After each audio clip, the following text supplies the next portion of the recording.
व्यवसायियों की हड़ताल में आया नया मोड़। चेजा पत्थर लीज धारक, स्टोन क्रेशर, पीडब्ल्यूडी संवेदक और अब बजरी ट्रक ऑपरेटर्स भी हड़ताल में शामिल।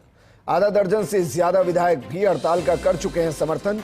आज बजरी ट्रक ऑपरेटर वेलफेयर सोसाइटी के प्रदेश अध्यक्ष नवीन शर्मा ने किया समर्थन का ऐलान। अब चौतरफा हड़ताल से प्रदेश में निर्माण कार्य पूरी तरह से ठप होना तय। प्रदेश में 5000 से ज्यादा ट्रक से होता है बजरी का परिवहन। अब प्रदेश में सरकारी और निजी निर्माण कार्य हो जाएंगे पूरी तरह से ठप। मेरे सहयोगी और एसोसिएट एडिटर निर्मल तिवारी जुड़ गए। निर्मल जी, जरा बताइए, डेडलॉक टूटा क्यों नहीं और क्यों ये हड़ताल आगे बढ़ रही है और बाकी इसका समर्थन कर रहे हैं? देखिए विजेंद्र, अभी तक एक तरफा हड़ताल चल रही थी, लेकिन जिस तरह से लगातार हड़ताल को समर्थन मिला है, निश्चित तौर पर राजस्थान में पूरी तरह से निर्माण कार्य ठप हो गए हैं। खास बात यह है कि निर्माण कार्य के अंदर 3 एजेंसी जो सबसे महत्वपूर्ण मानी जाती है, वो सबसे पहले ये होती है कि जो बजरी का परिवहन करते हैं, क्योंकि कोई भी निर्माण कराते हैं तो बजरी सबसे अहम होता है। तो बजरी ट्रक वेलफेयर सोसाइटी भी आज इसमें शामिल हो गई है।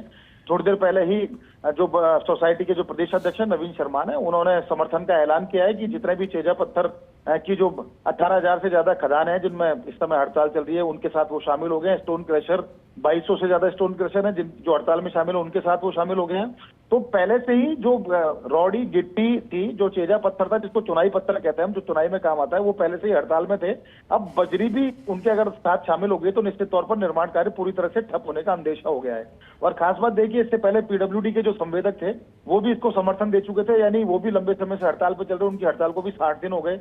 राम सिंह शेखावत और तमाम जो दूसरे प्रतिनिधि हैं वो लगातार समर्थन का ऐलान कर चुके थे। तो पीडब्ल्यूडी के तमाम जो निर्माण कार्य वो ठप है। खासकर जो मानसून के दौरान सड़क जो टूटी, वो सड़क दुरुस्त नहीं हो पा रही है। नए निर्माण कार्य चाहे वो सरकारी हो, सीपीडब्ल्यूडी के हों, एनएचआई के हों, पीडब्ल्यूडी के हों, वो पूरी तरह से ठप पड़े हुए हैं। और जब निर्माण कार्य ठप हो जाते हैं तो निश्चित तौर पर उससे बहुत सारे सेक्टर हैं जो हर्ट होते हैं। देखिए, इसमें मार्बल सेक्टर है, क्योंकि जब चुनाई पत्थर नहीं आ रहा, रॉडी गिट्टी नहीं आ रही, तो मार्बल नहीं बिक रहा, उसके साथ सीमेंट नहीं बिक रहा, उसके साथ टाइल्स नहीं बिक रही है, उसके साथ ग्रेनाइट नहीं बिक रहा है। तो तमाम जो दूसरे जो इस तरह बायो प्रोडक्ट हैं, वो सारे प्रोडक्ट इस समय बिक नहीं रहे हैं। तो उसका चौतरफा असर देखने को मिल रहा है। निर्माण सामग्री की कीमत है वो 4 गुना से ज्यादा तक हो गई है। जो 800 रुपए टन जो बजरी जो मिला करती थी रॉडी, वो अब 1600 से ज्यादा हो गई है। इसी तरह बजरी ट्रक ऑपरेटर जब इसमें शामिल हो गए हैं तो निश्चित तौर पर 5000 से ज्यादा ऐसे ट्रक ऑपरेटर्स हैं बजरी का जो परिवहन करते हैं राजस्थान के अंदर। उनके शामिल होने से तो ये कहा जा सकता है कि पूरी तरह से ये ठप हो गई है व्यवस्था। सरकार को रोजाना 400 करोड़ रुपए से ज्यादा का नुकसान हो रहा है। 60 दिन से पीडब्ल्यूडी के संवेदक जो हड़ताल पर हैं, 11 दिन आज इनको हो गए हैं। जो चेजा पत्थर संगठन है उसके साथ स्टोन क्रशर है, उनको हड़ताल करते हो गए हैं।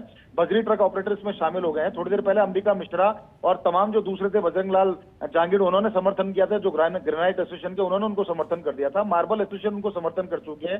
फेडरेशन उनको समर्थन कर रही है। यानी कि कहीं ना कहीं एक जो गतिरोध है वो बरकरार है। आज भी जब 5 सदस्यीय समिति थी सरकार की तरफ से, जिसमें महेश माथुर जो अतिरिक्त निदेशक है मुख्यालय स्थान मुख्यालय उदयपुर के, उनकी अध्यक्षता में जो समिति थी, उस समिति ने जो 5 सदस्यीय, यहाँ मनोज घुमरिया की अध्यक्षता में जो तेजा पत्थर यूनियन की जो समिति थी, दोनों की बात हुई, लेकिन वार्ता का कोई नतीजा नहीं निकला। हालांकि सरकार की तरफ से जो समिति गठित की गई थी उसने इस बात की कोशिश की कि इनको समझाया जाए, लेकिन इनका कहना है कि पूरा राजस्थान इसमें शामिल है। ड्रोन सर्वे को लेकर के दिक्कतें हैं। दीपक तंवर जो खान विभाग के निदेशक है, उनकी कार्यशैली को लेकर के दिक्कत है। दूसरे जो अलग से जो पैमाइश होती है उसको लेकर के दिक्कत है। साथ ही साथ जिस तरह से आरटीओ के साथ जो लिंक कर दिया गया है खनन विभाग का सॉफ्टवेयर, उसको डिलिंक करने की बात है, उसकी मांगे। तो उनको कहा जब तक हमारी मांगे नहीं मानी जाएंगी तब तक वो हड़ताल से पीछे नहीं हटेंगे। ठीक है निर्मल जी, शुक्रिया तमाम जानकारी हमारे साथ साझा करने।